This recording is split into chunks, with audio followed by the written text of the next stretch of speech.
ಓಂ ಸಾಯಿರಾಮ್. ಬಾಬಾ ಹೇಳ್ತಾ ಇದ್ದಾರೆ, ಮಗು ಶುಭೋದಯ. ಯೋಚನೆ ಮಾಡಿ ಕೊರಗೋದ್ರಿಂದ ಅರ್ಥ ಇಲ್ಲ. ಹೆಜ್ಜೆ ಮುಂದಿಟ್ಟಾಗಲೇ ಅಲ್ವಾ ನಿನಗೆ ಯಾವುದು ಸತ್ಯ ಯಾವುದು ಮಿಥ್ಯೆ ಅನ್ನೋದು ಗೊತ್ತಾಗೋದು.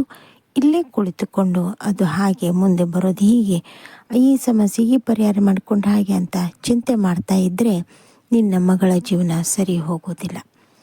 ಇಂದು ನಿನ್ನ ಮಗಳು ಮನೆ ಬಿಟ್ಟು ಬಂದಿದ್ದಾಳೆ, ಆದರೆ ಸಂಬಂಧ ಎಂದಿಗೂ ಹರಿದು ಹೋಗೋದಿಲ್ಲ. ಒಂದು ಸಲ ಬ್ರಹ್ಮಗಂಟು ಬಿತ್ತು ಅಂದ ಮೇಲೆ ಈ ಜನ್ಮದಲ್ಲಿ ಅವರೇ ಮೀಸಲು. ಹೌದು, ಈಗಿನ ಕಾಲದಲ್ಲಿ ಹೊಂದಾಣಿಕೆ ಸರಿ ಇಲ್ಲ ಅಂದರೆ ಬೇರೆ ಬೇರೆ ಜೀವನ ಮಾಡೋದಿದೆ, ಆದರೆ ಅದು ತಪ್ಪು ಕಂದ. ಅದು ಆಗಲೇಬಾರದು. ಇದ್ದಿದ್ದರಲ್ಲೇ ಸುಧಾರಿಸಿಕೊಂಡು ಹೋಗೋದನ್ನು ಕಲಿಬೇಕು. ನಾನು ಪದೇ ಪದೇ ಹೇಳ್ತಾನೆ ಇದ್ದೀನಿ, ಜಗಳ ಬರೋದಿಲ್ಲಿಂದ ಎದುರಿಗಿರುವಂಥ ವ್ಯಕ್ತಿಗಳು ಅವರ ಮಾತು ನೀನು ಒಪ್ಪದೇ ಇದ್ದರೆ ಅಥವಾ ನಿನ್ನ ಮಾತು ಅವರು ಒಪ್ಪದೇ ಇದ್ದರೆ ಅಲ್ಲಿ ಪ್ರಾರಂಭವಾಗುತ್ತದೆ. ಅದರ ಬದಲಾಗಿ ನೀನು ಅರ್ಥ ಮಾಡಿಕೊಂಡು ಎದುರಿಗಿರುವಂಥ ವ್ಯಕ್ತಿ ಆ ಕ್ಷಣದಲ್ಲಿ ಒಪ್ಪಿಕೊಂಡು ಬಿಟ್ಟರೆ ಯಾವ ಸಮಸ್ಯೆಯೂ ಬರೋದಿಲ್ಲ. ಇದನ್ನು ಸರಿಯಾಗಿ ಅರ್ಥ ಮಾಡಿಕೊ. ಇಲ್ಲಿ ನಿನ್ನದೊಂದೇ ಜೀವನ ಅಲ್ಲ, ನಿನ್ನ ಜೊತೆಗೆ ನಿನ್ನ ಮಗುವಿನ ಜೀವನವೂ ಇದೆ, ಹೌದಲ್ವಾ? ಹಾಗಾಗಿ ಇರಲಿ, ಇವತ್ತಿದ್ದಂಥ ಮನುಷ್ಯ ನಾಳೆ ಇರೋದಿಲ್ಲ. ಆ ಬುದ್ಧಿ ಬದಲಾವಣೆ ಆಗ್ತಾನೇ ಬರುತ್ತದೆ, ಒಳ್ಳೆಯ ರೀತಿಯಲ್ಲೇ ಬರ್ತದೆ. ನೀನು ಒಳ್ಳೆಯವನಾಗಿದ್ದರೆ, ನಿನ್ನ ಪರಿಸರ ಒಳ್ಳೆಯದಿದ್ದರೆ ಅವನೂ ಕೂಡ ಬದಲಿ ಆಗೇ ಆಗುತ್ತಾನೆ. ಈಗ ನೋಡು, ಮೊದಲು ನೀನು ನನ್ನನ್ನು ನಂಬುತ್ತಾ ಇರಲಿಲ್ಲ, ಈಗೀಗ ನಂಬ್ತಾ ಇದ್ದೀಯ.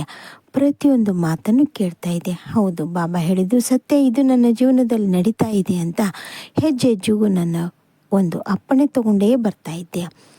ನಿನ್ನೆ ನಡೆದಂಥ ಘಟನೆಗೆ ಬಾಬಾ ಇದಕ್ಕೇನು ಮಾಡಬೇಕಂದು ಕೇಳಿ ನಿನ್ನ ಪ್ರಶ್ನೆಗೆ ನೀನೇ ಉತ್ತರ ಕಂಡುಕೊಂಡೆ ಅಂದ ಮೇಲೆ ನಿನಗೆ ನೀನೇ ಶಕ್ತಿ, ನಿನಗೆ ನೀನೇ ಉತ್ತರ, ನೀನೇ ಪ್ರಶ್ನೆ. ಹಾಗಿದ್ದ ಮೇಲೆ ನಿನ್ನ ಬಗ್ಗೆ ನೀನು ಕಾಳಜಿ ತೋರಬೇಕಲ್ಲ, ಬೇರೆ ಯಾರೂ ಅಲ್ಲ ಕಂದ. ನಿನ್ನ ಜೊತೆಗೆ ನೀನಿದ್ದು ಜಯಿಸಲೇಬೇಕು, ಒಂಟಿಯಾಗಿ ಜಯಿಸು. ಆದರೆ ಎಲ್ಲ ಸಂಬಂಧಗಳು ಇದ್ದಾವೆ, ಇಲ್ಲ ಅಂತ ಹೇಳು. ತಂದೆ ತಾಯಿ, ಅಕ್ಕ ತಮ್ಮ, ಗಂಡ ಹೆಂಡತಿ ಎಲ್ಲ ಸಂಬಂಧವಿದೆ, ಆದರೆ ಅನುಭವಿಸೋದು ಮಾತ್ರ ನೀನೊಬ್ಬನೇ. ಅಂದ ಮೇಲೆ ನಿನಗೊಂದೇ ಗೊತ್ತು ಆ ಸಮಸ್ಯೆಗೆ ಪರಿಹಾರ ಏನೆಂಬುದು, ನಿನಗೆ ಒಂದೇ ಗೊತ್ತು ಮುಂದಿನ ಹೆಜ್ಜೆ ಏನೆಂಬುದನ್ನು. ನಿನ್ನಲ್ಲಿ ನಾನಿದ್ದೇನೆ, ನಾನಿದ್ದು ನಡೆಸಿಕೊಂಡು ಹೋಗುತ್ತೇನೆ. ಚಿಂತೆ ಮಾಡಬೇಡ. ನಿನ್ನ ಕೆಲಸದಲ್ಲಿ ಎಷ್ಟು ನಿಷ್ಠಾಭಕ್ತಿಯಿಂದ ಮಾಡ್ತಾ ಇದ್ದೀಯೋ ಹಾಗೆ ಸಂಬಂಧದಲ್ಲಿಯೂ ಕೂಡ ಅಷ್ಟೇ ಪ್ರಾಮಾಣಿಕತೆ ಮತ್ತು ನಿಷ್ಠೆಯಿಂದ ಎಲ್ಲರನ್ನೂ ಒಟ್ಟುಗೂಡಿ ಜಯಿಸಲೇಬೇಕು. ಹೌದು, ಈಗ ಸಂಬಂಧ ಸ್ವಲ್ಪ ಕೆಡಕಾಗಿದೆ, ಆದರೆ ಇದೇ ಯಾವತ್ತೂ ಇರೋದಿಲ್ಲ. ಒಂದು ಮದುವೆ ಸಂದರ್ಭದಲ್ಲಿ ತುಂಬ ಚೆನ್ನಾಗಿ ಕಾಣೋದ್ರಿಂದ ಎಲ್ಲರ ದೃಷ್ಟಿ ಮದುಮಕ್ಕಳ ಮೇಲೆ ಹೋಗಿ ಅಲ್ಲಿ ದೃಷ್ಟಿ ದೋಷವಾಗುತ್ತದೆ. ಯಾವುದೇ ಒಂದು ಫಂಕ್ಷನ್ ಆಗಲಿ ಇನ್ನೊಂದಾಗಲಿ ಮಾಡುವಾಗ ಮುಖ್ಯವಾಗಿ ನಾವು ಯಾರಿಗೋಸ್ಕರ ಬರ್ತಾ ಇದ್ದೀವೋ ಅವರನ್ನೇ ಎಲ್ಲರೂ ನೋಡ್ತಾ ಇರುತ್ತಾರೆ. ಯಾರ್ಯಾರ ಕಣ್ಣ ದೃಷ್ಟಿ ಹೇಗಿರುತ್ತದೆ ಹೇಳಲಿಕ್ಕಾಗೋದಿಲ್ಲ. ಹಾಗಾಗಿ ಅಲ್ಲಿ ಸಮಸ್ಯೆಗಳು ಬಂದೇ ಬರುತ್ತದೆ. ಆ ಸಮಸ್ಯೆಗೆ ಪರಿಹಾರ ದೃಷ್ಟಿ ದೋಷವನ್ನು ತೆಗೆದುಕೋ, ಎಲ್ಲ ಸರಿಯಾಗುತ್ತೆ. ಇಂದು ಒಳ್ಳೆಯ ಸುದ್ದಿ ಇದೆ.